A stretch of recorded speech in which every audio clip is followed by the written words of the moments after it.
अस्सलाम वालेकुम। आप देख रहे हैं की न्यूज एचडी। मैं हूं हारिस अली शाह गिलानी। चलते हैं आज की हम खबरों की तरफ। ताज़ा तरीन खबरों से बाखबर रहने के लिए हमारा चैनल सब्सक्राइब कीजिए। रुक करेंगे मुल्तान का, जहां से रिपोर्ट कर रहे हैं हमारे नुमाइंदे साजिद महमूद मलिक। मुल्तान अलमनाक ट्रैफिक हादसा, 6 अफराद जाँ बहक, पुलिस की फौरी कार्रवाई।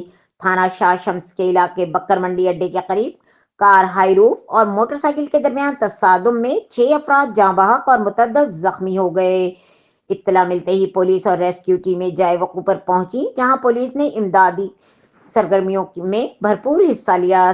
जख्मियों को निकालकर नश्तर हॉस्पिटल मुंतकिल किया गया और ट्रैफिक बहाल करवाई गई। पुलिस मुतासिरीन के हर मुमकिन मदद कर रही है और हादसे की तहकीकात भी जारी है।